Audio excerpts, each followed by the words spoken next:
Alrighty, man. Audio sounds great. Those headphones that you're using are really good. Yeah, for the speakers. Going to make a difference. Yeah, no. Well, that's usually how it is with these expensive ass headphones. They have pretty good microphones too. Yeah, I got it because I was like, crap. What am I going to use for this? Because I always have trouble with the audio. Well, you came perfect this time, bro. I know, right? All right, let me go ahead and get started. All right, well, we already talking, so let's go ahead and get it. You heard it here first. We finally made it. Welcome to RTBTH. Real talk beyond the headlines. It's about to get real. RTBTH, RTBTH, RTBTH, RTBTH, RTBTH. 5 letters, 5 words. Spell it out. 5 letters, 5 words. Spell it out. 5 letters, 5 words. Spell it out. Good talk beyond the headlines. Beyond the headlines.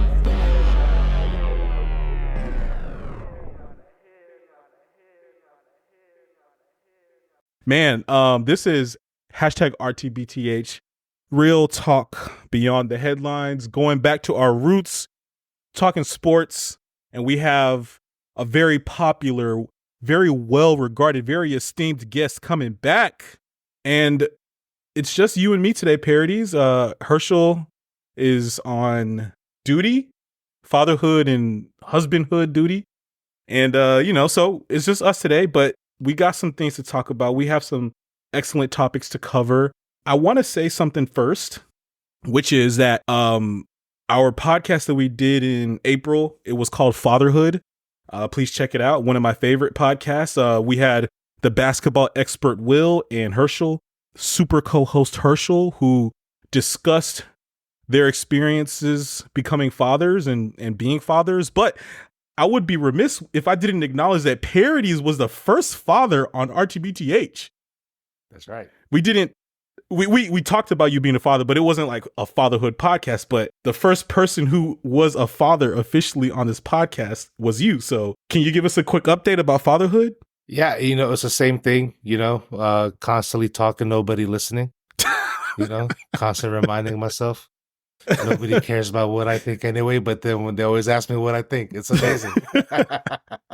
Wait, is Mila already old enough to hear and understand what dad is saying and not pay attention to it or ignore it? No, it's the opposite, man. She's been dropping some MFers. Oh. Sometimes it's kind of making me proud. Like sometimes when she's using it, it's using it in the right context. Yeah. And she's using it to the right person. Yeah, I feel like you. Milo was bothering her. And, she just kind of looked at him. Africa, can I curse? I can curse? Oh, yeah, of course. I'll use the F word. I want to keep it PG. She just looks at him and she goes, F off, man. That is hilarious. I don't know. It was one of those moments where you're like, I shouldn't be proud, but I'm kind of proud, Right. I'm like, stand your ground, Yeah. No, that's you gotta be a strong-willed woman nowadays, So I'm building that up now. Absolutely. Hey, kudos to you. I mean, one of the number one lessons that any child will learn, and my parents were very adamant about this, but I know that many people are adamant about this, is to stand up for yourself, defend yourself. If someone strikes, you strike back, obviously you don't want to be violent or be a wild person, but you got to stand up strong. Yeah, right. Got to stand up strong. No, pick and choose when to let things go and when to kind of bug back. But I'd be remiss if I don't give a shout out to Milo. He just made his 8th grade basketball team as a 6th grader. So big shout out to him. Okay. He, put in the work. He had so it's weird. They do tryouts in the morning before school. Mm-hmm. He had at 6 a.m. had the foam roller out with the dang massage gun out there getting ready for today with the banana smoothie. Like he was getting after it. Oh, that's what's up. Worked out, man. So it all worked out. So he made the team. He's super pumped. Well, these kids these days, they got to have all the gear, all the equipment and everything. So hopefully, his body's right to go hoop, dunk on somebody, hopefully. He was about to get some shoes till Hibbett Sports blocked that. Closing 10 minutes earlier than they should. Losing out on an easy sale. Well, boss. stick around to the end of the podcast in order to learn why private equity is the cause of that. But Yes. we're going to start off with sports. Let me say real quick. So on the Fatherhood podcast, I had a few hot takes about fatherhood, about parenting in general. One of which was, like the nap time is for children. It's for the adults. Like, okay, we say that they want to go to sleep and kids need to sleep and nap all the time, but who's it really for? But anyway, that was one of my hot takes. I have another one, and that I may or may not practice as a father one day, which is, I don't know if we necessarily have to tell children to not cuss. Of course they're going to get in trouble with their teachers and whatever. But I'm like, look, everyone eventually starts doing it. I heard a quote once: the only people that people don't cuss in front of are either their parents or their children. Otherwise, people are cussing everywhere. Yeah. So I'm like, look, it's a matter of, can you sort of have an open line of communication with your child? It's like, you don't want them to be out here just dropping F-bombs here left and right. But it's like, like sometimes I'll be hanging out with like my friends' kids and I'm like super self-conscious about not cussing and stuff. And I'm like, man, look, man, I don't know. Everyone eventually starts cussing anyway. So I don't see what the point is. No, I hear you. I mean, it's rewind back a minute ago. I was talking about my daughter MF and everybody. So. Yeah. I mean, look, yeah, let's just keep it real, right? If you make things taboo, then they're gonna like say it all the time around you when they probably could just use it as a form of expression. I mean, dropping an F-bomb is really therapeutic sometimes when you mess up and you get to clench your lip when you're saying the F. It just makes you feel better and you get to move on with your day. You got it out of your system. You just move on. Everybody wins. There's no more pent up aggression. You got it out. No more hostile energy in you. You get to move on. But the other one that you said about the nap time, the way we've done naps is it's got to just fit in. So if like we have a long day, she's not going to get her afternoon nap. You know what I mean? So like her naps are based on our schedule and what we have to do in that day. So like weekday, and it's kind of worked out because she goes with the flow. And like knock on wood, it hasn't ruined her development. She's still like 75th percentile in height and weight, and she's speaking very well, cursing, gotcha, all that. So like, I'm thinking that it's pretty good because it learns her to adapt because that's life. Every day you're not going to be right. In a perfect world, you'd get a structured 8 hours of sleep, 1 hour to exercise, but it's not always going to be the case, right? So, it's worked out for us. So you're saying that like you acknowledge the fact that children have to sleep more, they need more time to recover, and their bodies are growing and developing, and it requires more recovery. They do, yeah. But they need to nap or sleep, rest. Yeah, but you're saying also that you're kind of, there's an expectation for your daughter to like, look, this might not be the time that you can nap, so you're just gonna have to roll with the parents and kind of keep chucking along a little bit. Is that what you're saying? Yeah. Yeah. Some days in life you're going to have the opportunity to take a midday nap. Some days you're not.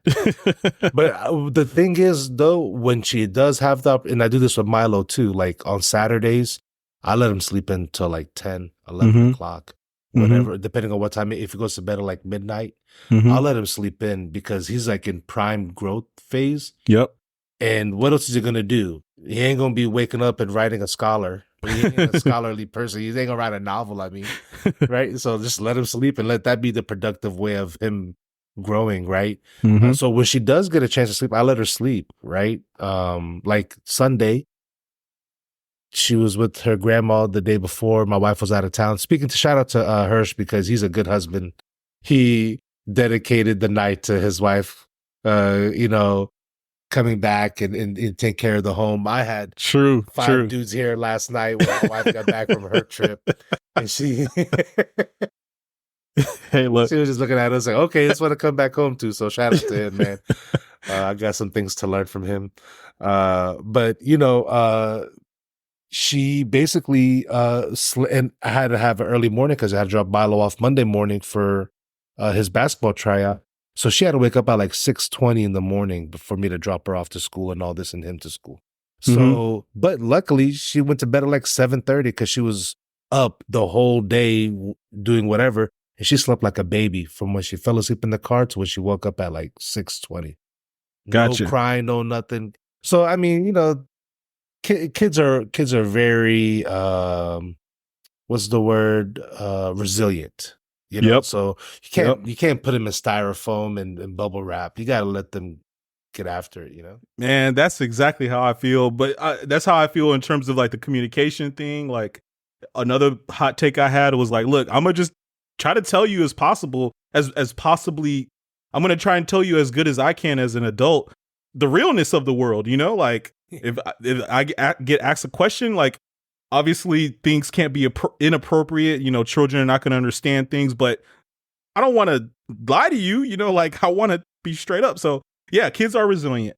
But you know, we can potentially do another fatherhood podcast to check notes, and you know, I'll be collecting all these notes as well for whenever I become a father. But let's get into the meat of the podcast, going back to our roots, talking sports. And today is opening night of the NBA. Such a great day to talk sports. I actually have the game on right now, right in front of me, taking a few glimpses here and there. And you know who's playing to start the season? The Boston Celtics. Longtime listeners will know that I am a resident of Boston. I did my PhD in Boston, and I love the city of Boston. Parodies. The Celtics. I knew that was coming. Parodies, let me tell you something. I have to get something off my chest. Okay, look, I do not support any Boston teams. I get into trouble all the time with my Boston friends. I don't support 89% of this is because of the Patriots. Like I can't bring myself to support any team because the Patriots fucking suck. And the organization and Bill Belichick, Tom Brady, you know, he regained a little bit of his dignity after going to Tampa Bay, but I don't support the Patriots. I don't support the Celtics, the Red Sox. The only Boston team that I support are the Northeastern Huskies. However, you gotta give respect to the Celtics, man. How can you not like this team? How can you not like Jaylen Brown? How can you not like Jason Tatum and how much they've persevered? How the team has got guys together. They've made moves. They got Drew Holiday. You know, they had to make the hard move of getting rid of Marcus Smart. They got Kristaps. He didn't play in too much in the playoffs. I think he played like 2 finals games. But, you know, look, if you go back into the history of our podcast, you'll know that I despised the Warriors. Look, I respect Steph Curry and Klay Thompson for doing what they did. Steve Kerr for being the coach that he is. And, you know, look, I just didn't like the 3-point game, and they were just like destroying people by shooting 3-pointers. But then they got Kevin Durant, and I hated that team. They did layups too. It was high percentage shot. Right. Well, okay. Well, high percentage or high. Or high value. Yeah, high value. Yeah. So look, I respect the gameplay and whatever. And, you know, look, I can hate them and they're still a good team. I can respect that. But then they got Kevin Durant. And that just completely destroyed any credibility that they had as a team. And they have Draymond Green, which, you know, we won't even get into that. But the Celtics, parodies, come on, you have to agree with me. The Celtics are a respectable, good team that fought in the finals. They fought in the Eastern Conference Finals. They fought year after year, and they got the championship. Parodies, are you with me? All right, so I got a couple things to comment on what you said. The first thing, you know the phrase, you have to, I don't have to respect it. I don't have to. That's the first point. I don't have to. Okay? Oh, man. What did I get myself into? Okay. The second point is fuck Al Horford and his daddy. Okay. The third point is shout out Tingus Pingus. I was actually happy for him. Hey, I think that's all I'm going to say. And shout out Jaylen Brown. That's it. I got nothing else to say. F the Celtics. Okay. F them. Everybody, thank God they won again, because now we can hear about this championship for the next 20 years when they keep losing in the finals. Like we heard about KG's finals from the 2000, whatever it was. I'm over the Celtics, man.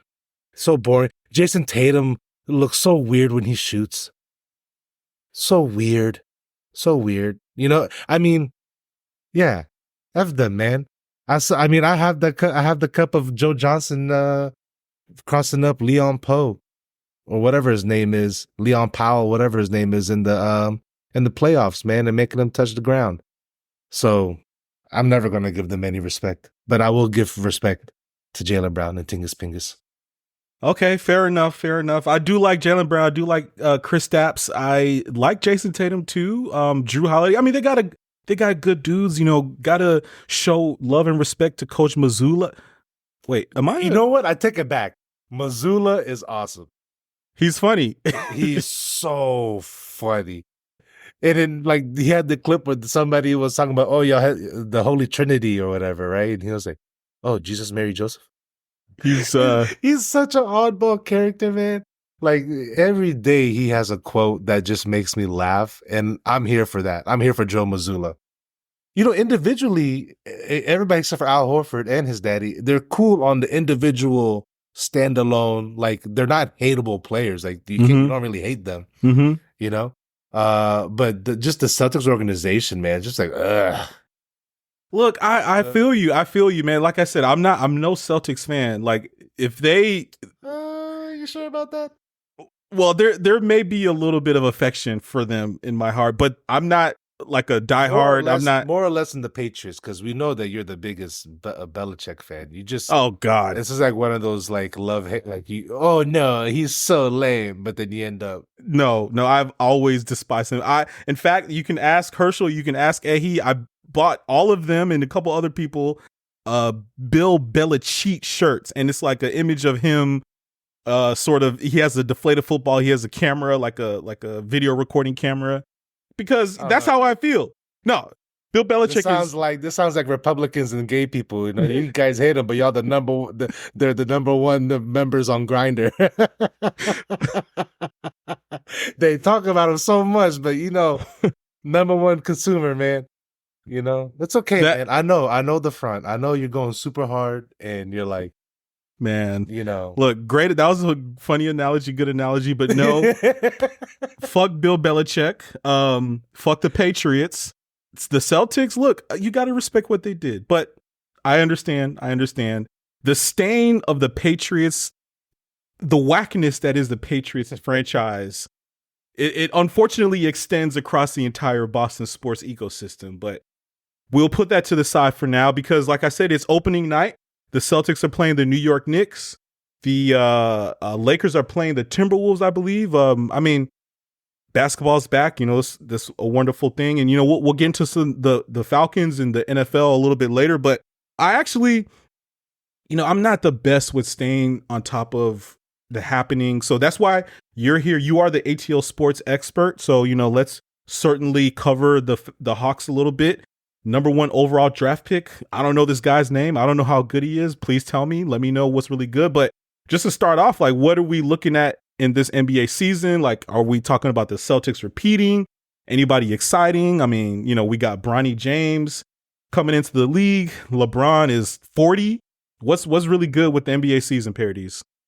ATLP. So we'll start off with the high level national stories, and then we'll go into the big meat and potatoes with the Hawks, because that's what we care about. F everybody else. Lakers, man, I hope they do terrible. We have their first round pick next year.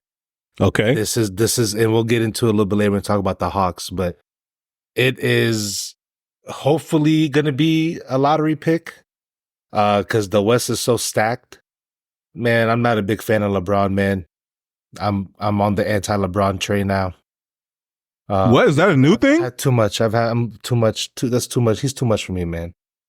He it's like, all right, man, get out of here. Just retire, man. I'm tired of this. You know, I'm tired of hearing about LeBron. Poor Bronny. Like, even if he, like, everybody's gonna like have an asterisk next to his NBA playing time now. You know, and I mean, cool, but I'm not hating on him getting Bronny a spot. That's cool. Mm-hmm. But I'm just tired of LeBron, man. Can we have so much else going on in this awesome league that LeBron is like, it's like talking about floppy disks when you got some MP3s to talk about, man. Well, okay, but maybe not floppy disks, talking about CDs when you got some MP3s. I'm not gonna disrespect LeBron like that. But it's like, come on, man. The Lakers is just like, everything is just, it's so boring, man. Like, only Laker fans care about Lakers, man, to be honest. I mean, who cares about the Lakers? Well, I mean, the problem is that every year people are talking about them as if they're like contenders, and they have Anthony Davis and D'Angelo Russell, and they have like one other guy who's like supposed to be nice, right? I don't know. I mean, they got Austin Reeves. They got this rookie now, Dalton Connect, Rui Hoichimero, whatever. I can't pronounce his last name. I mean, they have some decent players, but at the end of the day, if they would have just kept the players they had from their championship team, they would have been in a much better position now. Like, those pieces actually played pretty well together. Mm-hmm. Rondo and Dwight. Oh, here's the other reason why, man, because he made Westbrook the scapegoat, man. Like, I get it. Westbrook wasn't playing the best and Westbrook was wilding out, but there were like bigger issues going on with that team that were due to the way he wanted to have his input on the structure of the team, having no shooters, no nothing. I mean, he could have had Buddy Hield instead of Westbrook. I just don't understand how somebody that knows basketball so well, why he would try to pair himself with Westbrook if he doesn't have a bunch of like, if the goal was to have Westbrook. I understood the trade, right? Because Westbrook was going to be, he plays every game. He's a typically healthy guy. So he'll be pretty consistent and he can run the show during the regular season and eat those minutes, because those minutes, you need minute eaters in the season, especially if you're trying to win a championship like they were. So like you have him there, hopefully to run the system and drive and dish, what Russell does. But like nothing ever came to fruition. And then like just making him the scapegoat. And how it is now, man, it's just like I'm going for Russ to win. Like, so I'm going for Denver. I hope they do well this year because, like, I'd like to see Westbrook win one. Like people are really trying to discredit him and all this stuff like that. He's a good player. Like, he has his shortcomings. He's not the best. Everybody now has to be the best player ever or they suck. It's like you either have to be the next GOAT or why are you even playing? It's like, dude, these guys are amazing at what they do. Like 0.0001% of the sport ever. Yeah, for sure. Like, and so like, yeah, so that's why I'm like super anti-LeBron now, and I'm just over it. And so they don't have as good of a roster now. I know I got sidetracked a little bit, but they have a, okay roster for how the West stacks up. Like, how are they going to stack up against Minnesota? How are they going to stack up? And even Denver had an off playoffs last year. They're not going to stack up well against them just because of Jokic and Murray. Just them being Murray and him being healthy will go a long way. Yeah, I don't know if the Suns made any moves, but they still have their three guys. They made two good moves. Mm-hmm. Got Budenholzer, which I think Frank Vogel kind of got the bad end of the deal. He's not a bad coach. But Budenholzer is a better coach. Mm-hmm. And they got an actual point guard now. I want to say Tyus Jones. Yeah, he's on the Suns. Tyus Jones. Yeah, so he's a quality NBA point guard. And their problem last year was they didn't have a point guard. They had like Bradley Beal when he was barely playing out there running point guard. KD's amazing, but he's not really a true point guard. Like, and Book is not a point guard like that. He can create. Like, people often think that just because you can create, you can be a point guard. But there's actually like a lot to being a point guard. You got to run the team. You got to organize it. You got to push the pace. You got to know when to get who involved, when to get out the way, when to feed certain people. There's true art to it. Now people are just trying to really dumb it down by like, drive and dish basketball and stuff like that. But you know who that sounds like? Jalen Brunson. I feel like that dude plays point guard at a very like, in addition to everything that you're mentioning, like you have to be a floor general, but you have to be able to shoot too. Like you have to be like a lockdown shooter now to play point guard in the league. So, so yeah, in terms of the West and, going back to the LeBron Lakers thing. Look, I'm a LeBron guy. I love LeBron. I'm a huge fan of LeBron. I think he's the greatest ever. I hear where you're coming from, but the problem is like this year, maybe not, the storyline has been Bronny James more so, but each year, I mean, people are hopeful that they can contend and wasn't, 2 years ago. Yeah. The finals before, was it last finals or two finals ago? They went to the Western Conference Finals. So, people feel like they can hang. This year, probably not. I mean, the West is stacked as it usually is. Yeah, that's what it is. It's a thing of like the West is stacked. You you can't really rely on AD like that to go a whole year to be healthy and play. I mean, and they just haven't made that many good moves like that to contend with the top. It's just tough. You're relying on an older LeBron James. I mean, he's still playing at such a high level, but he needs a lot of help right now. I'm sorry, man. 1 second. One more thing before we move on from LeBron. The biggest disappointment is that, he touts himself as a Muhammad Ali guy, a Malcolm X guy, but has never ever said the word Palestine. So it's super F him. You know what I mean? So it's you don't I'm not on some right wing stuff like Laura Ingraham, shut up and dribble, but it's really disappointing to see the inconsistencies, So that's another big F him. I hear that, man. I mean, that's one of the problems kind of with these celebrity advocacy, so LeBron, he stands up and speaks for Black Lives Matter and talk about women's issues in the WNBA and recognition of women's sports and things like that. But he was mute on China. He was obviously in China when that happened, so you can't say, and you can't really say to him. But he had plenty of time to come back, and I don't remember that whole story too well, but China, it was I think putting pressures on them because of the whole Uyghur Muslim situation. I think it was, or maybe it was the Hong Kong situation. Yeah, it was a Hong Kong situation. Okay, yeah. I mean, but it is just the whole point of you can't know about every topic. Mm-hmm. You're gonna go that strongly on that side of that topic. Come on, you should have stood that one out. Is my point. And so then it just discredits dang man, just a shill now. That's the only part. This is dang man, you're a shill. I thought you were above the money now. I thought you had enough power and influence. Mm-hmm. Did Bill Russell convert to Islam? Honestly, I don't know. I wouldn't be surprised. Obviously, Muhammad Ali did, but I wouldn't be surprised, or if he was. And then the Kareem Abdul-Jabbar, so, and these are LeBron's guys. Because the PLO and the Black Panthers back in the day were allies. Back in the 70s, 60s, I mean, they were having joint conferences with the Black Panthers. Gotcha. I mean, all these causes go hand in hand. If you think that what's going over there isn't a practice grounds for what's going to happen to us eventually down the road, you're foolish, man. Mm-hmm. So it's just dang, man, you figured that you would, once you make it to a point where you're above the influence and you are the influence, that you would, not be on the side of genocide, but it's whatever. Well, not to dumb it down, but there you go. So that's what that is. But who was that team you was talking about on the Western Conference that was a segue from the Lakers?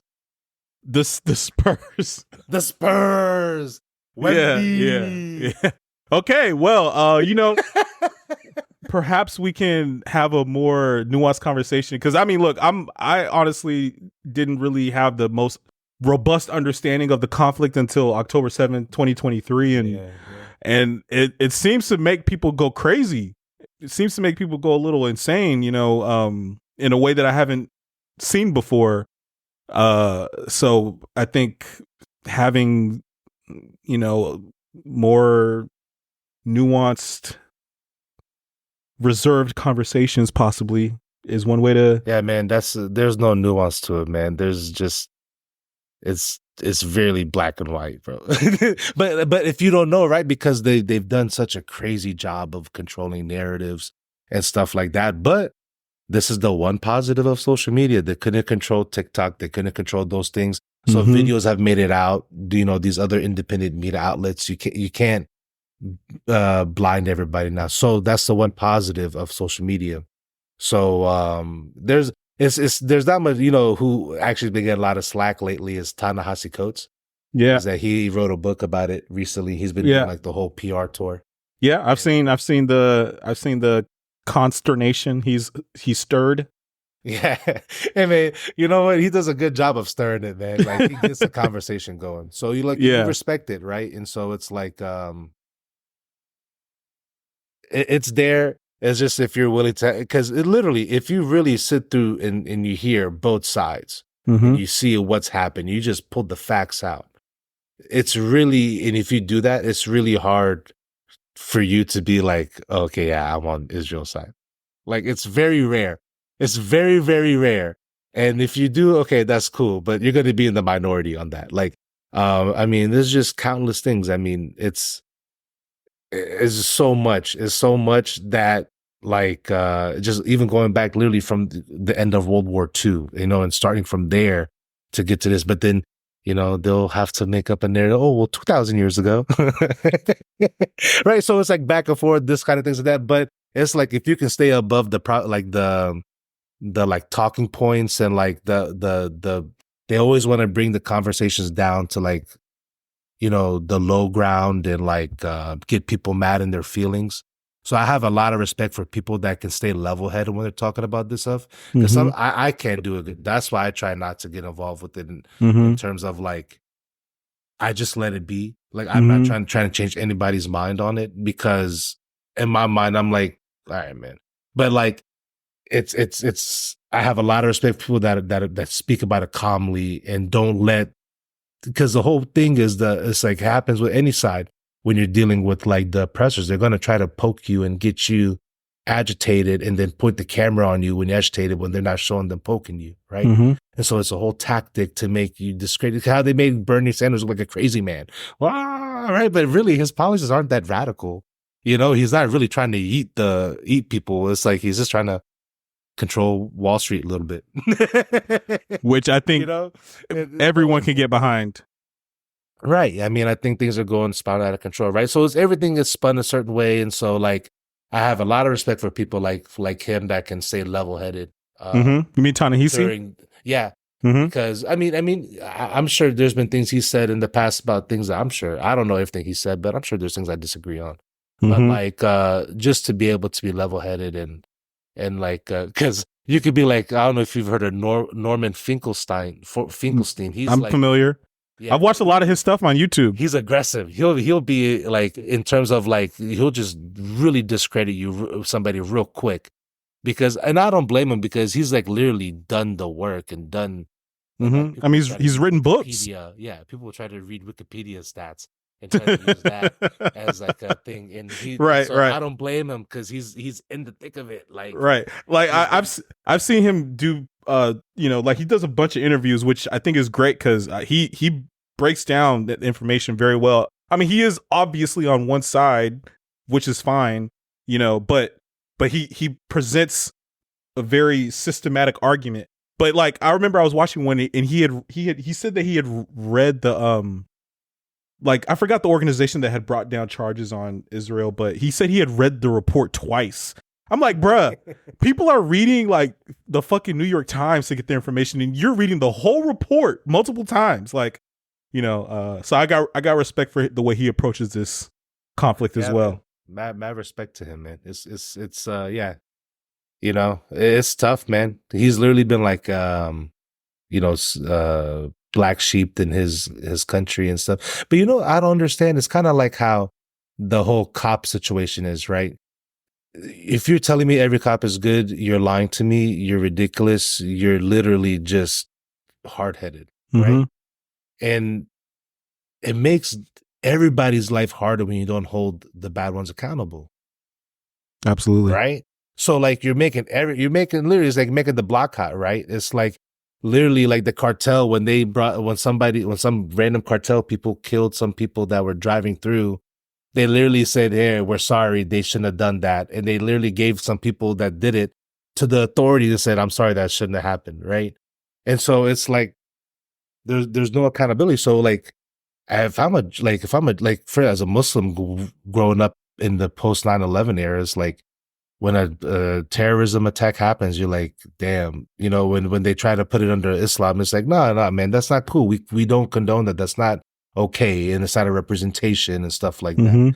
And I used to tell some of my like white friends, I'm like, hey man, some of these white guys doing this crazy stuff in the name of like white supremacy, taking over the flag's meaning and all this stuff like that. And you should speak against it, because they're going to overtake the symbolism of it. And they're like, no, man, it's not that serious. It's politics. But what do you know now? Now, when people see the American flag, they think of what? Racism. They think of guns, they think of school shootings, they think of racism, they think of Mhm. like the white supremacy, all these things, right? And white Mhm. nationalism. So like the same thing with the Israel stuff. Like, how can you be honest, just decent religious person and think that it's okay to just wipe off a whole thing of people because you deserve the land because it's your prophecy? Like, come on. Mhm. Like, it's making your life miserable. Nobody's gonna like you. You Mhm. know, like, do you not understand? Like, when you can't approach things with with humanity, you can't expect humanity back, right? So it's like you're making it harder for yourself. You really think that like you're gonna live in this delusion forever, and the world's not gonna wake up to it, and it's gonna be enough is enough. I mean, it's happening now. People are not doing business with them. Their economy is not doing well. You know, America needs us to succeed because they need the oil refineries off the shores, you know, because the petrodollars, there's, it's nuanced in that regard as of why this is such a hotbed, right? Mhm. Because it's in the middle of strategic hot zone of a region that is very, you know, rich in minerals, and you can control a lot of things, and you want to keep North Africa down so you can keep all of Africa down. You want to keep Europe up. There's all these things that go into it. And now with the petrodollar being not valued anymore because Saudi not doing extending the ain't that some shit? We put Saudi on the map and then didn't extend the petrodollar agreement. And so now they're going to be taking stuff, buying and selling stuff in other currencies, the oil. And so now that's basically like our gold. So now our money's going to get devalued. So now that's why you see they're doing the oil. They're pushing hard for Gaza. They want the oil. You know, it's like oil or gold. It's one of those two things, the reasons why like conflicts keep going. Oil equals gold. Yeah. You know, it's one of those time equals money, money equals time. You know? Mm-hmm. Well, Parodies, thanks for the crash course. I have to say, I mean, this is not my wheelhouse, so, you know, I don't comment on it too much, but I do agree that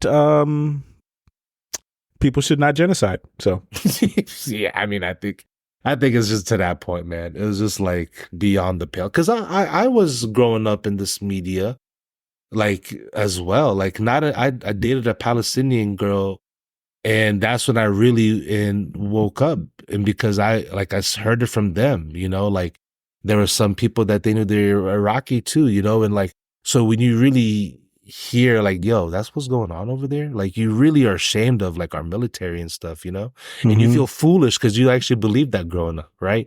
And so you're like, dang, man, all right, this is not cool. So it's like they push narratives to push their profits, right? And then so they can keep the wars going and stuff. Oh, we know Iran. What has Iran done to us, man? You know what I mean? Like, I get the hostility to Russia. We got a little history with them. Maybe you're intimidated by China. I get that, but like Iran, like really, it's all connected, you know. But yeah, I don't want to take NBA opening night talk down that road because it does deserve some platform and some talk and stuff like that. But yeah, it's so easy to just take what the media told us growing up in the news and stuff like that, and it took it as like for what it's worth, and like, oh yeah, that's what's happening, you know, like so. But like now it's different. So that was the same. Shout out social media. okay, well, that's why I get all my information from Infowars.com. Just kidding. Okay, I'm going to add a audio now so that we can revert back to the NBA talk. Yeah. I'm just playing. I'm going to edit it in properly.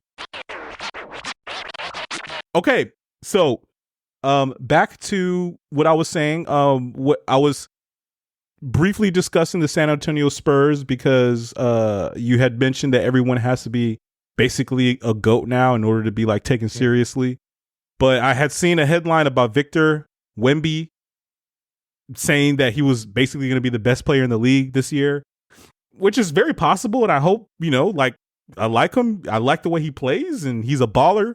But I'm like, bruh, like he's in his second year. Like let the dude just chill and live his life and whatnot. But going back to the Western Conference dominance, the San Antonio Spurs could also be a contender, you know, so it's like It's like the Lakers are just further and further down on the totem pole of dominance in the West. But they still continue to get a lot of the press, you know. I mean, obviously this year, you know, maybe we can go ahead and drop a few hot takes for the kid Herschel. Bronny James is entering the league. You know, I have probably the most lukewarm take about this, but at first I was like, man, this just doesn't feel right. You know, like I think it's very clear that LeBron elevated him. I mean, he played at USC for 1 year and he was injured for part of it.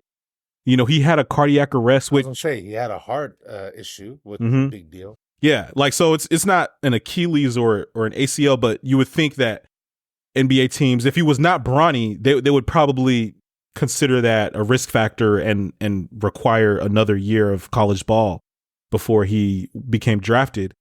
But then I read that the vast majority of people who get drafted number 56 like don't even sign into the league or some shit like that. He was drafted like number 56 overall. And I was like, okay, well, if that's the case, then I don't give a shit. Like, you just like throwing he got a different type of money, though. He didn't get 56 pick money, though. He got, really? Yeah, he got a decent contract. Well, so somebody had a theory that this was LeBron's way of getting more money instead of just him taking a max. He took a little less than max and made it up on Bronny's contract. I can understand that. I can understand that. I'm looking at the salaries right now. It's really weird to look at these salaries, but yeah, LeBron's getting $48 million, which presumably, because I saw earlier that Kevin Durant is getting like above $50 million. So yeah, so Bronny Jr. got a 4-year, $8 million contract that is fully guaranteed through 26. Man, is he gonna? That's 2 years of guaranteed. Like, I mean, just for shits and giggles, let me see. What pick was he? You said? I think 56. Okay, and so we're gonna say 2022 NBA pick number 56. Who is this? Okay, they're gonna make me dig. Let me see. Okay, 56. It is Luke Travers. Okay.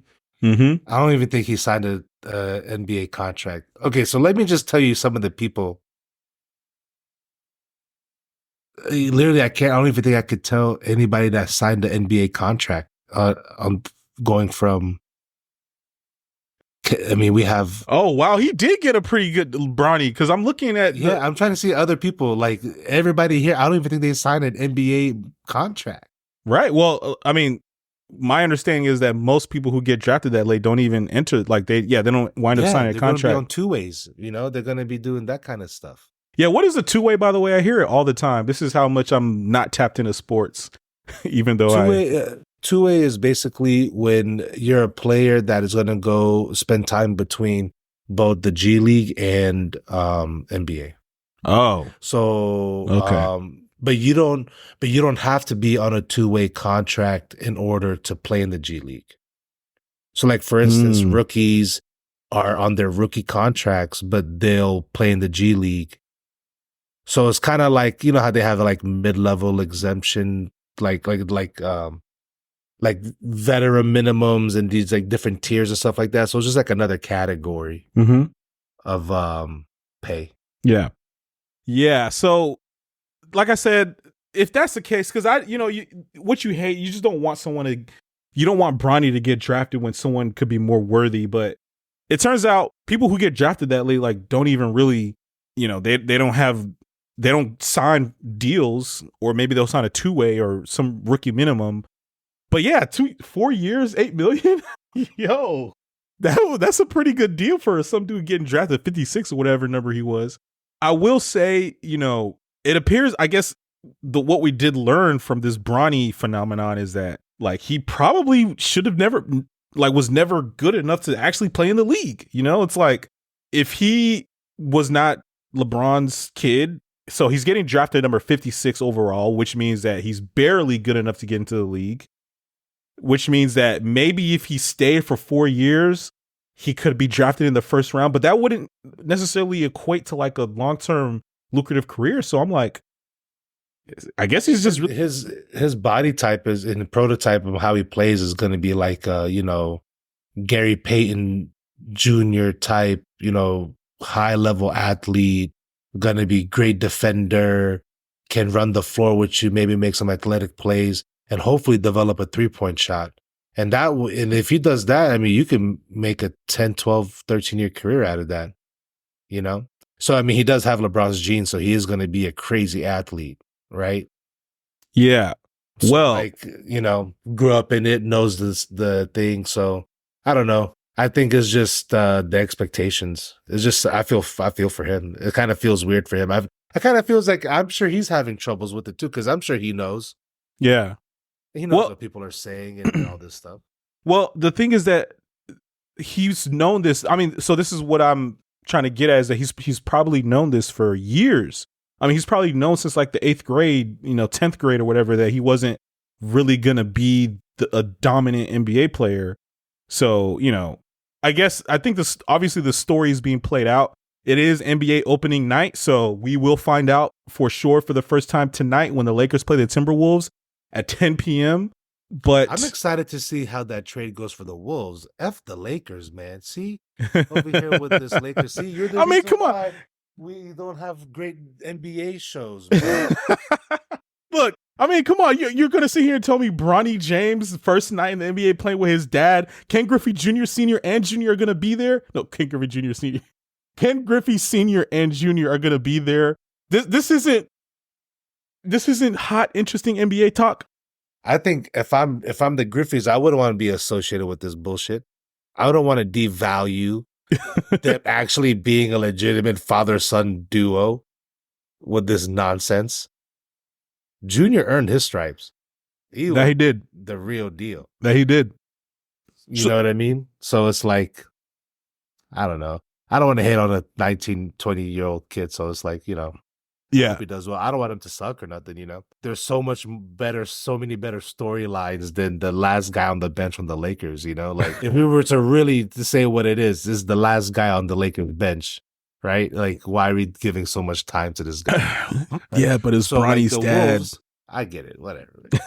or daddy too. I'm Yasin Suleiman's son. Nobody talking about that. Nobody care. So,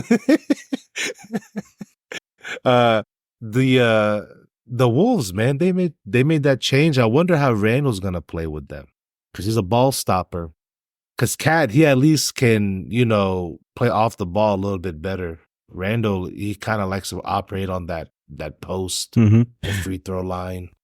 Yeah, I was aware when the trade happened, but like I said, I'm not super tapped in, so perhaps you can school me.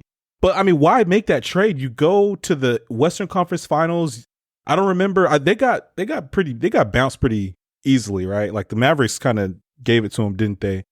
So maybe you didn't have the best Western Conference Finals, but you go 7 games against the Nuggets. You start off like dominating the Nuggets, if I remember correctly.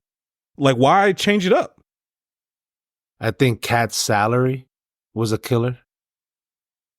You have to keep in mind, it's not just the players, the player attached to the salary. So, like, his salary was pretty big. He signed the extension. He was a good player. He was actually really selfless in terms of, taking a backseat to Anthony Edwards, being a good teammate. I think they truly had a good relationship. So yeah, I hear what you're saying in terms of the player. But he's been on the trading block for a while. And they have so much of their money tied up in their bigs that one of them had to go. Nobody's going to take Rudy Gobert because of how much they gave for him. They're not going to want to give him up because they gave up 5 first-round picks, whatever they did stupidly, or 4 or 5. I don't know what it was. And then Nasri is actually a very good center, up-and-coming prospect that's very, very, very good. Especially offensively, he can make it go.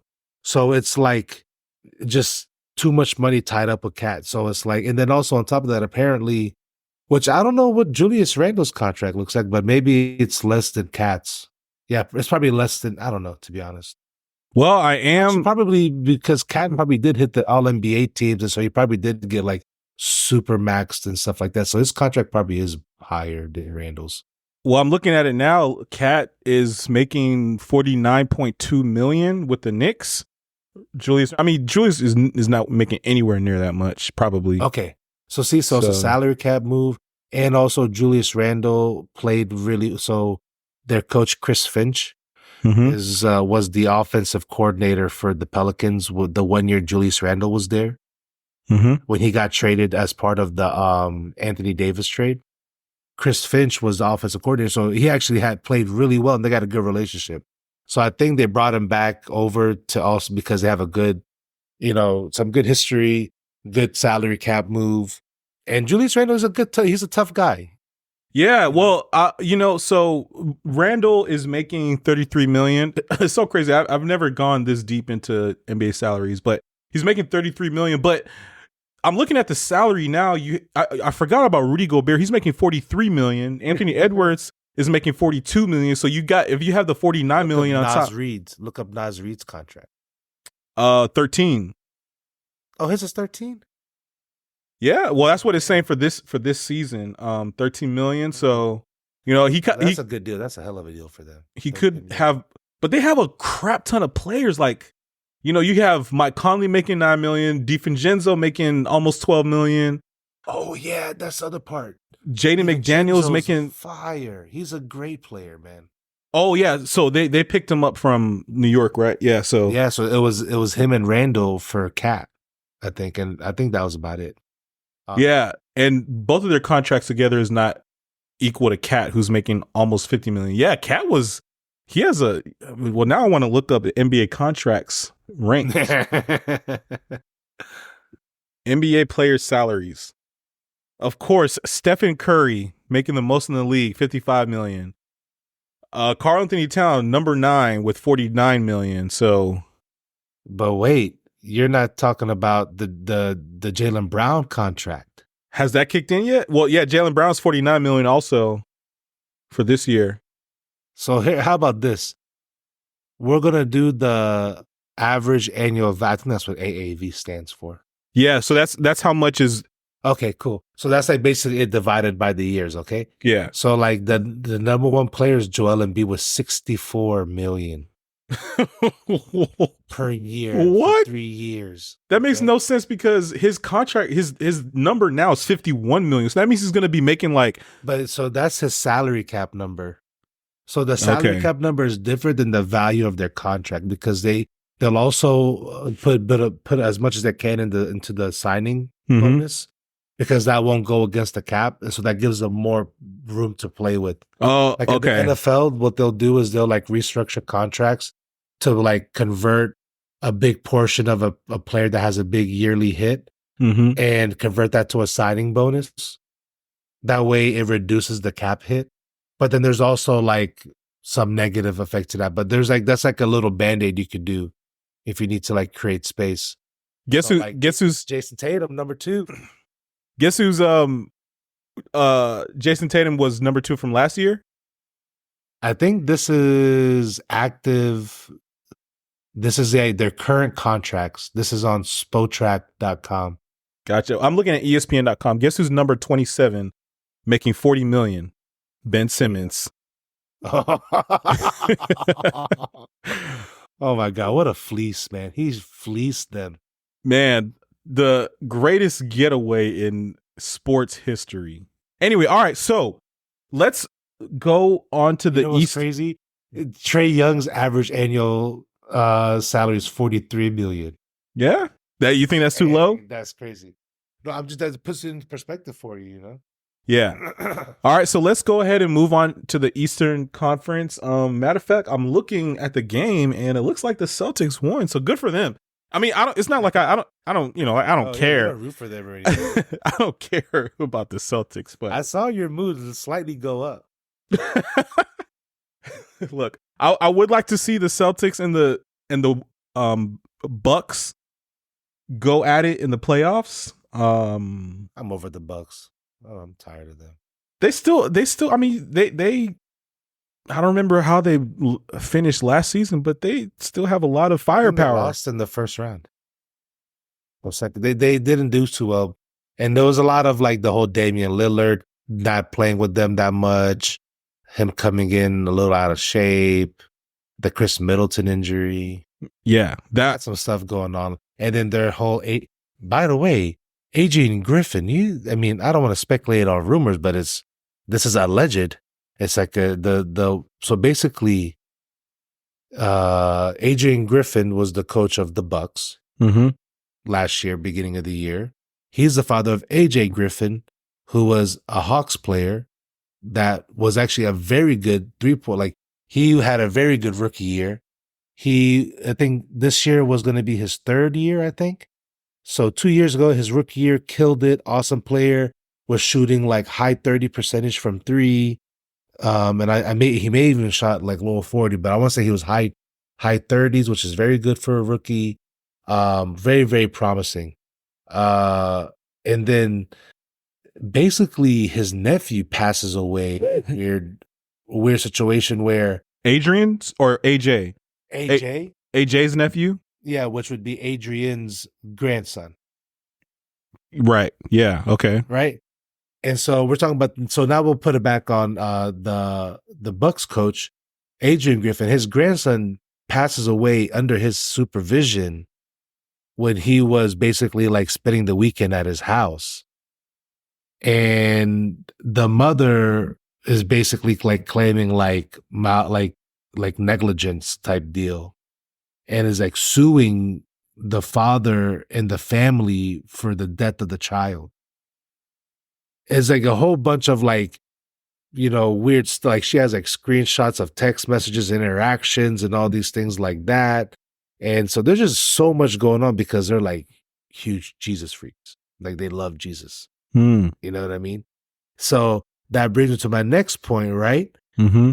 AJ Griffin, I think a month or two ago, announced he's retiring from the NBA to become a pastor.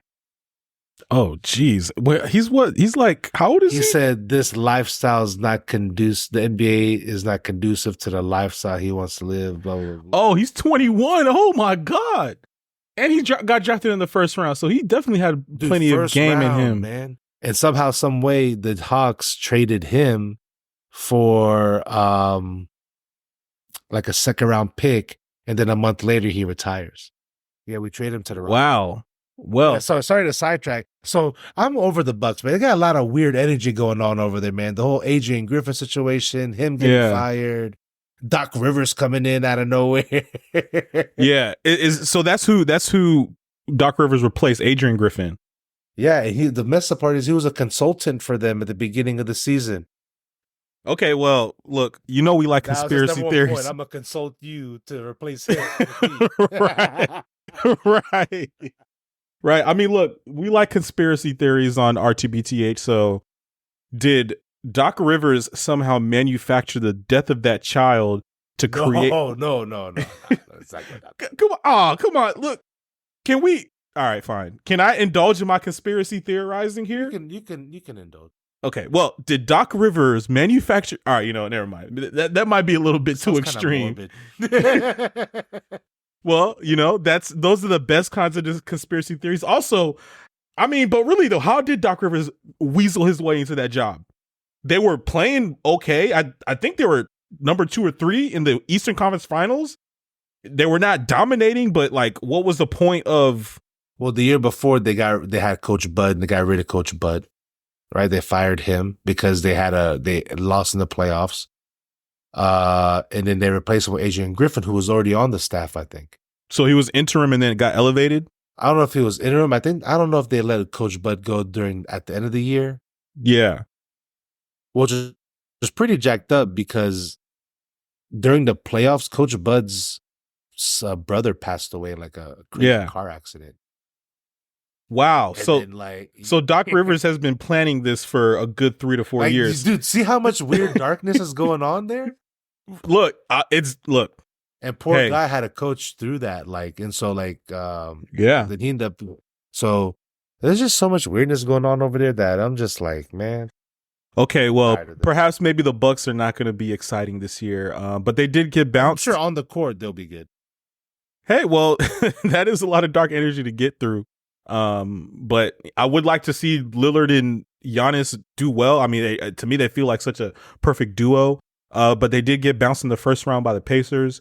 So before we get into a deep dive, Giannis misses Drew Holiday, man. Well, hey, it could be argued they should have never let him go. He loves defense. Giannis loves defense, man. Damian Lillard is going to he's going to have to start pulling up like he used to before. I don't know if he was locked down from 3-point like he normally was last year, but he's going to have to. He was off last year too, in order to make up for the lost defense. So there are a couple other teams that might be interesting. The Magic, they went 7 games against the Cavaliers, and the Cavaliers lost to the Celtics. But if I recall correctly, that was kind of an exciting series. The Pacers versus Knicks went 7 games. I recall that being a pretty exciting series as well. So it feels like the East is not necessarily as dominant. And, I should say, we haven't covered some very interesting teams on the West, the Mavericks, the Thunder. But, we're going to have to sort of bypass that for now. I don't know enough about them. Yeah, we're going to have to bypass that for now. But there is one team. I'm looking at the playoff bracket from last year. There is one team that is curiously not in the bracket. That would be the Hawks. So that's why we have you here on the podcast, or one of the reasons, is to break it down, tell us what we can look forward to. An exciting season for Atlanta. I know you're not a fan of UGA, but I like to see them win. Even though that's not Atlanta. Technically, Atlanta would be Georgia Tech, but Georgia Tech. But Herschel tells me Georgia State's a pretty good team now, so it'd be cool to see them elevated. Man, imagine one day if they made it to the SEC. Wouldn't that be crazy? Nah, Georgia Tech? Nah, yeah. They're not going to. Schools that have academic requirements are not going to do like Vandy. They're like the laughing stock. They're in the laughing stock until they beat Alabama. Right, but I mean, it's so embarrassing because they're a laughing stock, right? They're laughing. Oh my God. Georgia State beat Vandy the weekend before. I was going to go get a chicken sandwich at Summer Hill, right next to the Georgia State arena, a football field. And I'm like, why the fuck are all these Vandy people here? And I was like, oh, they're playing Georgia State in football. I was like, okay. So I went to go get my chicken sandwich. Shout out to How Crispy, best chicken sandwich in Atlanta. I'll fight people about it. Shout out to Will, the owner. He's badass, man. Always cooking up some good shit. And awesome wings and great chicken biscuit. Way better than Bomb Biscuit. Bomb Biscuit overrated. Heard it here first. You heard it here first. Yeah, I got sidetracked, but what we were talking about, I started talking about food. Hey, look, I got to give you credit, man, for introducing me to the Empress Chicken at Golden Buddha. Sorry. Yeah, so, all right, so the Hawks. Oh, yeah, the Hawks. Break it down for us. So the biggest changes are going to be DeJounte Murray traded, right? Man. So when the news broke about DJ getting traded, I was like so bummed because I saw what we got back for him. And I was like, are you kidding me? This is what we got back for DJ.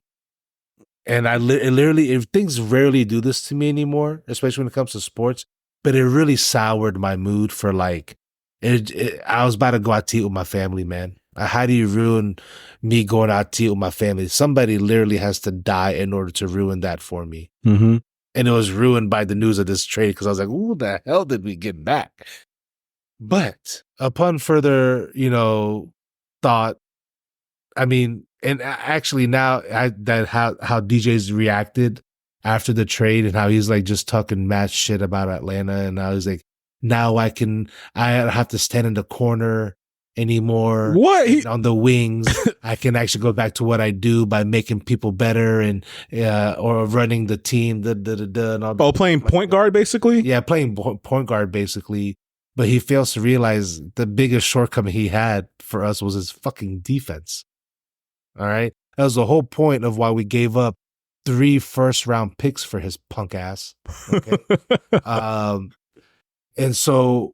People, always talk about his 40-point game against the Celtics end of the year. And I'm a fan of, I like DJ when I watched him play.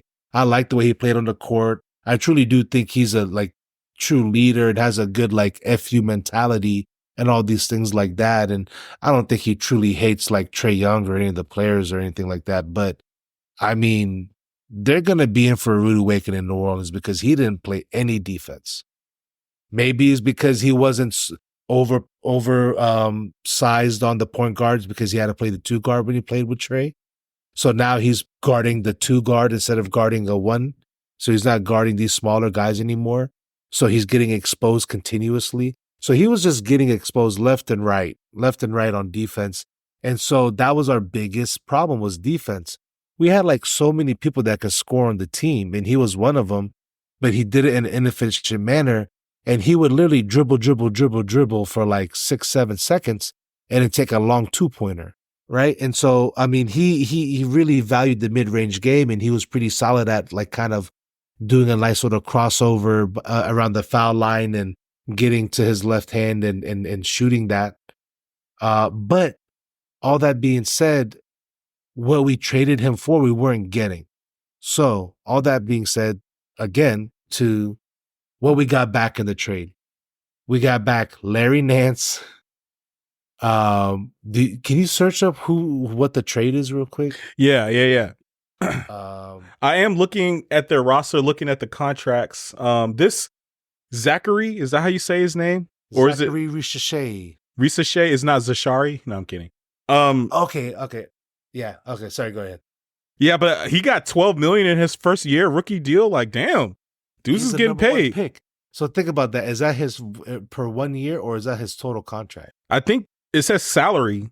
So I think that's okay. So that's his year. Mm-hmm. Okay. So think about that. Bronny James is making 1/6 of that per year. Well, he's also a pick. I mean, that seems. No, but that's crazy. That should not be the case. That shows the how much Bronny got. All right. Anyways, I've looked it up. So we got back Dyson Daniels, Larry Nance Jr., and Cody Zeller, a 2025 first round pick, which is that Lakers pick, and then a conditional 2027 first round pick. So when I first heard that, I'm like, are you kidding me? We traded him for Larry Nance Jr.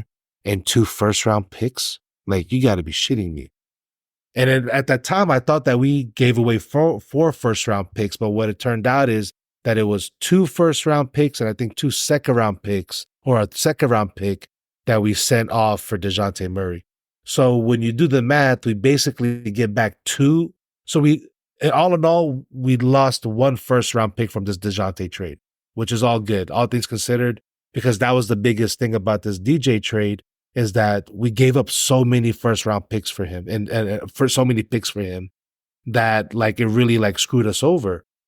So this trade, we recoup some 2 first round picks, one that's actually pretty good if the Lakers suck.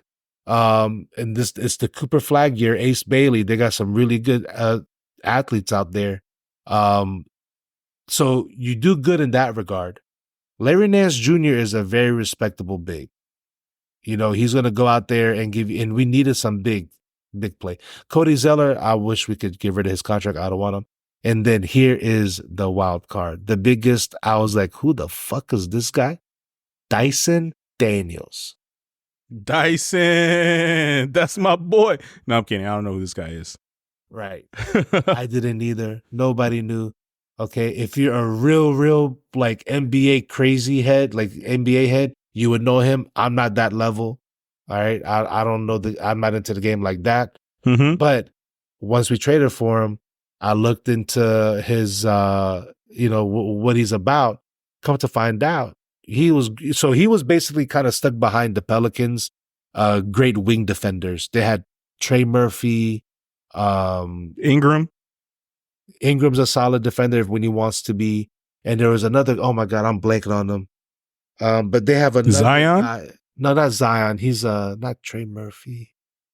Herb Jones. Those 2 guys, Trey Murphy, Herb Jones, are some of the most elite 2-way, like great shooter and amazing wing defense that you'll get in the NBA. So he was stuck behind these guys. He was, I think, Dyson was a first round pick, I believe. He was stuck behind these guys in the pecking order. But when he was playing, his metrics, because he had played enough to qualify for metrics, he was a top 3 point of attack defender in the NBA, which is what we needed DJ to be. So I think after this trade, the Olympics come around.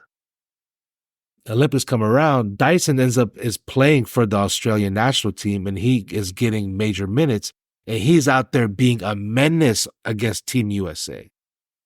And so I'm like, okay, we got a dog. He was going after it. He's like, how big is he? I'm gonna look up how. He's a big guy, man. I believe 6'7". Dude, I mean, that is big as a 2 guard or 3 guard. I mean, what is he? Yeah, he's a guard. He's a 6'7" guard that is a hound on defense, that has gotten really confident with his 3-pointers. So like his 3 has gotten better, and shooting is something that will get better with time. So already just off his defense, he is a plus. I have a little bit of optimism now because we're trading out some offense for hard-nosed defensive players. So we got Dyson Daniels now out of this trade, who I think is going to be a real big steal, and people are going to be like, oh, damn, that was a really, really good pickup for them. He's going to be our next, maybe not to this level, but Paul Millsap. I remember when we signed Paul Millsap, we signed him for 2 years, $4 million. No, 2 years, $8 million, or 2 years, $4 million. I think it was, I can't remember which one, but that was dirt cheap. We signed him from the Jazz. It turned out to be an all-star, right? Like, amazing player, awesome player that literally helped us so much in all these runs, like, was awesome. He may not be to that level of Paul Millsap, but he's going to be a similar, like, mold where we're like, damn, where did this guy come from? Like, this guy's awesome. He's what we needed. He's going to be around for a while, I think, in my opinion. But I've only seen the Olympics and then what his metrics have been. So, we'll see. I've been wrong so many times. I think what I was doing last year was trying to like really just have faith in DJ and this whole situation. I was thinking they were going to trade Capella and Hunter and these guys and keep DJ. And I thought they were going to make a move to have some optimism, but ultimately it was so depressing the whole year. This year's a little different. Now we have the number 1 pick too, Zachary Richichet. Awesome pick. I like it. I think he's kind of, to like really simplify it, kind of like French Klay Thompson. This is how they kind of project him and how he plays. He's not a big put the ball on the floor, dribble guy. He's known for playing this type of basketball. It's called like 2.5 basketball or 2.5 or 1.5. One of these type of styles of basketball where within the first 2.5 seconds, you're making up your mind of what you're doing with the ball. Or I think it's maybe the first 1.5 seconds. I forget. You're either passing the ball, driving the ball, or you're shooting the ball. You're not standing there in the same. With these preseason games, I'm watching him. I'm like, okay, this is awesome. He's a efficient guy. He likes to play defense. He's a long, athletic defender. He prides himself on that. Yeah. That is very much Klay, man. Klay does not hang around too much. Even if he does, keep the ball and dribble, he's like trying to drive to the hoop, or drive and then shoot a mid-range shot. Like, there's not too much dribble. There's not too much sort of ball stopping and keeping the ball from moving, and, very active Klay Thompson. Yeah. And this guy's 6'8". He's 19 years old. I mean, he played on a team called JL Bourg-en-Bresse. I don't know, some French team that was a no-name team that he brought to a little bit of relevance because he was on the team. So I kind of look for those kind. That's why I have hope for Michael Penix, because wherever he's gone, he's kind of made a team relevant. So that's like superstar quality.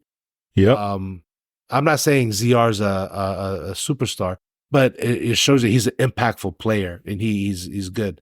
Jalen Johnson, he's going to have an amazing breakout year. He's going to be, he should have an all-star campaign. I mean, he played against the Heat in 18 minutes. He had 21 points, like dunking on people, just nasty. He plays defense. He's long. I mean, he's like one of the best. And we just extended him for like 5 years, $150 million. That's going to be a steal of a contract in the next 2, 3, 4, 5 years. And then now and then of course you got Bogey coming off the bench, stud. Kobe Buffkin, he's going to hopefully now get some playing time. He is going to be like a miniature DJ. The way he plays, he's a lefty, he's long, he's a point guard that likes to play defense, and he's aggressive and he has a tough mind. And he just dropped like 31 points in his last preseason game. Like he's a good player, I think. He's got a lot of potential. He's going to start getting some run this year. And then now you kind of get to the whole, and my question marks is Okongwu. I like Okongwu a little bit more than Capella, but then with Capella, I've been a big hater on Capella, but I'm trying to be positive. And with Capella, I'm trying to give him some leeway because I'm wondering why the fuck have they not traded him away? Even if you trade him away for a second round pick, it is worth it because you give Okongwu the minutes you need for him to play to figure out what the fuck you have in him. We've extended Okongwu, but we haven't given him real minutes and real. I mean, some of it's on him. He's been a little hurt, but also we've been giving him too much run to Capella, right? So you have all these things like that going on to where there's a question mark with that. But like I said, so I'm going to give an excuse for Capella right now. Maybe the exterior defense was so bad that it was really making it hard for Capella. And so when you're like trying to clean up all these messes and you're not that great of a defensive player, it's going to make you look really deficient. So let's say what he looks like with more competent, athletic defensive players around him, and he's not trying to, clean up a mess that's too big for him. Mm-hmm. And then we have less pressure on DeAndre Hunter. I mean, he can come in and come off the bench and give you good quality minutes, but we were trying to have him be our like number one wing defender, and he was just getting bullied.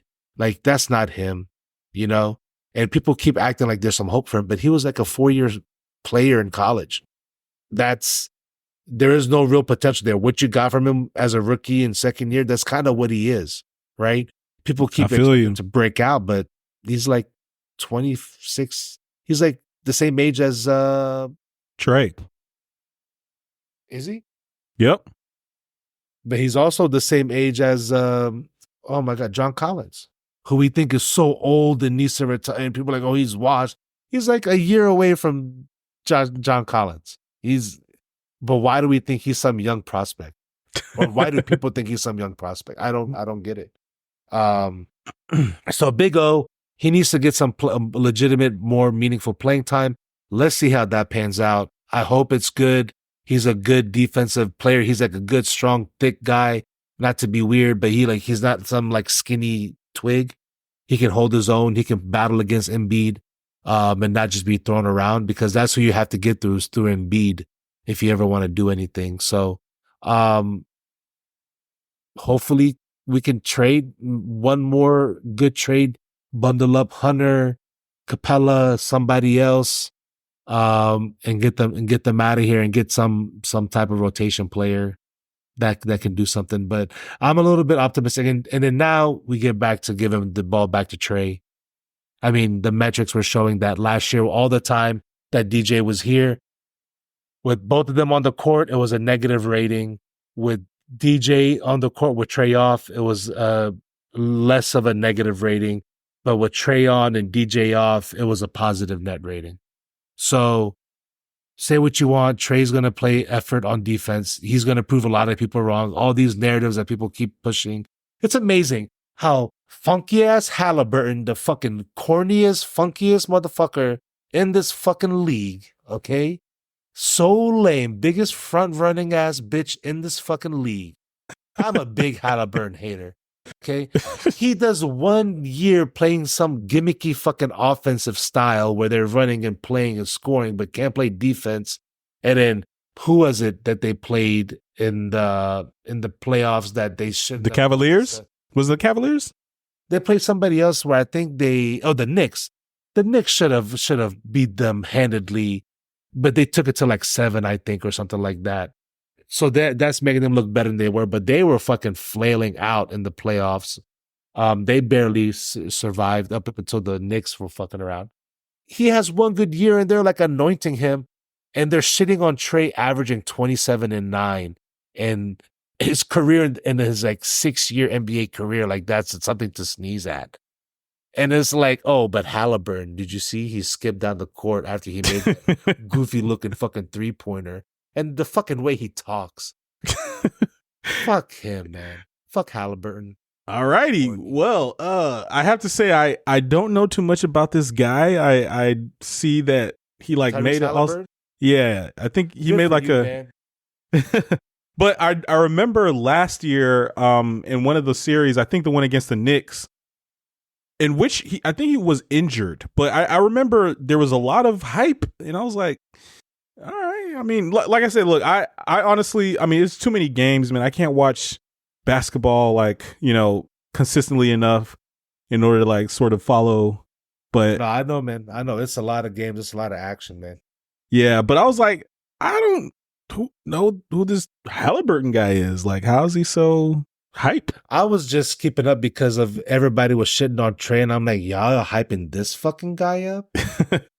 Man, well, it's starting to come time, or starting to feel like Trey is supposed to be, it's like if I guess this is pretty standard in the league. If dudes don't win championships, it's time to shit on them. That's just how the media goes, Yeah, Trey's 25 years old. People forget how young Trey is. People were like doom or gloom with him this past go around with this whole DJ stuff. Like as if he's some like 32-year-old player that it's win right now. You cannot. I like what the Hawks did right now. They've rebuilt a little bit around him, have got a little bit more assets in their hand to play with, so where they can go get a legitimate running mate for him, because he does need help. He does need help. And so they've made the right moves to kind of give him some help. And I think he's going to remind people this year, I think. Honestly. I think this year the Hawks, when they're playing more like a Quinn Snyder team. The ball isn't stopping. The ball's moving a little bit. People pride themselves on defense now. Like it's good to see. There's a lot of youth. So you have this like Jalen Johnson, young guy. I'm telling you, look out for Jalen. He's going to be on a lot of people's like radar this year after he comes in dunking on. He's the one that dunked and put his nuts on Austin Reeves' face last year. I know you're a Lakers fan. Austin Reeves. I don't remember that one. Towards the end of the year last year, where he literally had Jalen Johnson's nuts in his face, and that's why I like Austin Reeves. In the press conference, he kind of sits there and he's like, "So y'all gonna like?" He was just sitting there like, "Yeah, I got dunked on." Like he was just like, "Yeah, what do you want me to do? What do you want me to say?" Like that shit happened.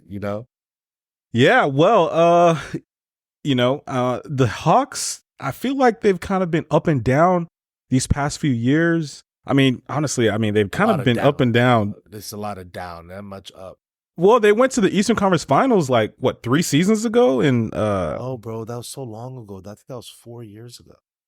I mean, yeah, but that's still in the Trae Young era. That was before Quinn Snyder, right? Yeah, that was that Eastern Conference Finals run was kind of like a blessing and a curse, because it extended our time with Nate McMillan, and it extended our time bullshitting around with some bullshit that should have had some moves made. And so we wasted like another year and a half under Nate McMillan. And it's just like, oh my God. So it kind of delayed the progress we should have been making. Like the moves we're making now is what we should have been making back then. Well, like I was saying, I feel like it's been up and down. I'm kind of thinking back in my mind all the way back to when they went to the Eastern Conference Finals against the Cavaliers, and they had DeMarre Carroll and a couple other dudes. LeBron stopper. Right. So perhaps, based on this analysis that you just gave us, it was a good analysis. And, you broke it down. I mean, you have the number 1 overall draft pick. He's obviously promising. Perhaps maybe this is an up year. You know, there's some teams I that, think it is. It's gonna give a lot of people some hope this year. well, you know, I think there's potentially opportunity to sort of play hard against some teams and win in the playoffs. Teams that you would think would be the dominant or the better team, you know, the Pacers or the Heat or, you know, even the Milwaukee Bucks. Heat. Me and my nephew's a Heat fan, and he was here Sunday night. We're just talking, and everything was fine the whole night. Then he starts talking about the Heat, and so I'm the delusional one for having this whole talk with you, right? So I just kind of gave you all that context and why I have optimism about the Hawks, right? What have the Heat done? They went to the finals. Okay. No, meaning like in terms of this past year they had an off year, right? Mm-hmm. It's been a lot of kind of losing steam. Jimmy Butler was kind of like throwing his little drama stuff. So come to find out, he was having issues dealing with his father's passing last year. Jimmy Butler? Mm-hmm. Oh. And so that's why he was having issues with the regular season, not taking it serious. They had, and it's also a combination of other teams making moves like the Knicks, like the Bucks, like the Celtics.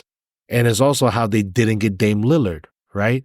The whole summer, Dame's going to the Heat, Dame's going to the Heat. Never happens, right? So they run it with this squad this past year, and it kind of is like, okay, it's all right. But it's nothing, like there's only so much magic Jimmy can pull off, right? Mm-hmm. So now you're telling me the only difference is that now Jimmy Butler's going to actually care about the regular season, and that's why the Miami Heat are going to do well. I'm not saying you. I'm saying, I'm saying this to my nephew. Yeah. I was like, he's looking at me like I'm foolish after telling him all the things about the Hawks and how I think, okay, if we make it to he's like, oh, you're going to be like 10th seed this year. I'm like, come on, man. We're not going to be as bad as we were last year. All this stuff. I'm like, I realistically think we're going to surprise people, and I think we'll be like a 6th seed. I think hopefully we'll make it out the play-in. We will not be a play-in team this year. We will be a true top 6 seed, and I'm being realistically optimistic by saying a 6th seed. Yeah, well, do you have? Oh, because the Sixers also got Paul George, but he got hurt, so that's going to be the MO. They got 2 hurt players. So Sixers out of here, right? So you got Bucks, Celtics, Knicks. I got to see one more year out of the Pacers. I'm not putting them there as a guaranteed playoff team. Sixers are going to be good enough to be a playoff team, like a guaranteed. So, like, who else is going to be that 5 and 6 spot, right? I think the Hawks are going to come up in there. I don't think the Magic have done enough on the offensive side to go up there. Wizards, they fucking suck. Cavaliers might be able to. Cavaliers, they have a chance, but I think that's the same thing. Darius Garland now has found the love of basketball again. That's the move you make. Well, I would like to say that the Miami Heat do have Nikola Jokic. Nikola Jovic. Oh, that does say Jovic. Hey, look, man, maybe he could go out there, do a little something, do a little this and that. He's actually a good player, though. And look like Nikola Jokic. Have some good players. I'm not trying to shit on the Heat like, oh, they're a bum organization. But I'm just saying, how the hell can I give you my spiel about the context around the optimism around our team? And because I listen to the Dan Le Batard show, man, I know what's going on with the Heat team. Like, they're literally plugged in. They're not that optimistic about them. So why the fuck is you optimistic about them, And so it's just like, the Hawkes, he's a good player. This is going to be a first year. Tyler Hero will play without thinking he's going to get traded. They also have, Kevin Love. Kevin Love's going to, I think this is a year for Trey to put his balls back on the table. And he's going to be like, what? Y'all forgot about me, motherfuckers? Like, I don't know how. But we'll see. I don't want to jinx us. But I'm excited. I'll just say that. Well, perhaps maybe because of Softwave treatment, you'll be playing for the Hawks because apparently it's life-changing, reparative. Yeah, man. Let's go ahead and wrap up the podcast and tell us about it. Bet. Well, I think that's a good place to wrap, man. Great podcast. I'm actually gonna go ahead and break it into two. So we're gonna start off with we started off with opening night NBA talk, and we also had a quick detour into the Palestine Gaza conflict, which honestly I like. It's just not. I'm not the most like. I don't have that conversation, but if I'm being honest, it's because I don't want to be labeled something that I'm not. See, that's what I'm saying. It's tactics, man. Yeah, so oh, sorry, I'm anti-Semitic for saying why are you bombing hospitals and children and refugee camps and open air.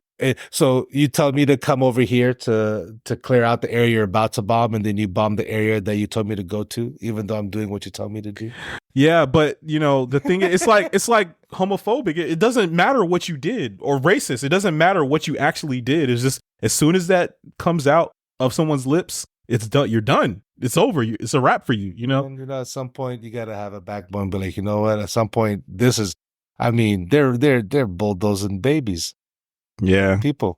I mean, the videos are there, man. Like, it's crazy. It's like you see one side operating in true. I'm not like, oh my God, let's go, Iran. I'm not trying to make that stance. But what I'm saying is, one side is ruthlessly like you have the ability to do precision bombing to take out the leader of Hezbollah and Hamas in a different country, but you have to carpet bomb all these other areas to get these other people that, like, come on, man. Like, it's very selective. And then one side is saying, look at the video of all these, the rubble and all these people we're displacing and all these civilians we've killed and all these corpses, and considering that a success, when the other side is bombing like military infrastructure and bases, staying away from civilians. And the other side saying, oh, well, you didn't kill any civilians, as if that's the point of war. Man, none of it makes sense to me, man. And the whole like, we might just have to do another podcast, but the whole like fact that the US is just like so deeply entrenched and ingrained with this conflict is pretty mind-boggling to me also. But I didn't know shit about this really until October 7th, so I get it. No, I get it. And, it doesn't come onto your radar until it comes on your radar, right? Like, I'm a Muslim guy, it's going to come on my radar a lot sooner than you, right? And so, yeah, it is what it is. But it's funny, if you could juxtapose it against the Ukraine situation, it's just like Ukraine has a right to defend itself against an oppressor. But no, Israel is defending itself against the people it's caging. It's like they're literally like funding both sides of a situation, like literally both sides of a moral conundrum, right? It's like, are you on the oppressor or are you on the other side? They're funding Ukraine's right to resist Russia's invasion, but then funding Israel invading Palestine. Yeah, it's great. I look, yeah. Anyway, but like I was saying, this podcast is going to be a two-parter. For sure, man. Sorry for everybody making it deeper than it should have been. Look, man, this is what we do on the podcast, and that's why we do podcasts. The second one is going to be called Softwave and Psychedelics. You heard it here first. Check us out. Check us out. Check us out. That's what I do. That's how. Hey man, it's gonna make your head Check us out. Flow. Check us out. 5 letters, 5 words. 5 letters, 5 words. 5 letters, 5 words. Beyond the headlines. Beyond the headlines. I was just talking to my wife about it because Milo, he just made his 8th grade, his middle school team as a 6th grader.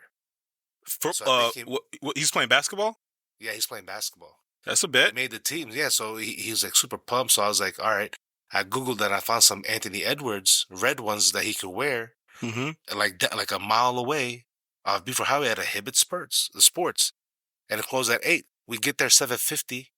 The dude's already closed the shop. And so Oh, I'm like wow. thinking, and I'm Oh, like that's thinking in my crazy. head, yeah, I'm like, and he's like looking at me. I'm like looking at him. I'm like, really, bro? Like, I understand opening late in terms of in the morning, Hmm. but you at least open to it. I already knew what shoe I wanted, everything.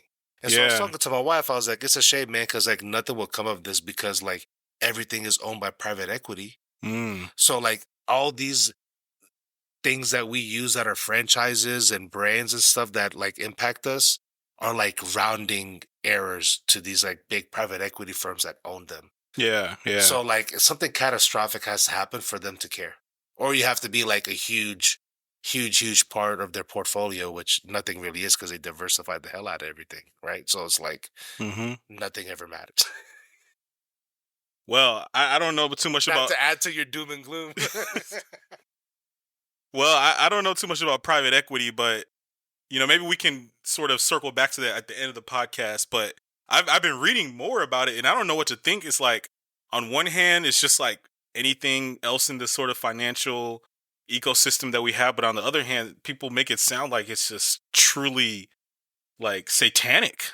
It's The gutless. It's soulless. The thing about private equity, everything is a P&L. Everything is, there's no context. There's no humans behind anything. Yeah. Everything is a number. It's funny. My brother, he's like a president of a healthcare company, and but it's within the private equity realm. Mm-hmm. And he's like, I think private equity makes things efficient. It makes things better. I'm like, nah, man. Literally, anytime private equity gets involved, things become gutted and things are sold off as for the asset that they are. Like Yeah. they're never like everything is always a return on investment. Why can't it just be we're providing a service and we need to be open and we're covering the bills? Why do we have to maximize everything? So like we always get the like lower end of the deal Mm-hmm. when private, and then also not to be corny, but America truly thrives on like small businesses. So when you cut No. those out, like people are now trying to get jobs that shouldn't be the job market. They should be entrepreneurs and vice versa, right? So it's like Yeah. Yeah. it's crazy, man. So, but I'm not a fan of private equity. I don't know. Like there's private equity in NIL. Well, Like private equity mean, firms are getting into NIL game. yeah. Like, it's getting really crazy, man. Like this, I'm blanking on some of the things, but some of the things that private equity is involved in, you'll be so surprised.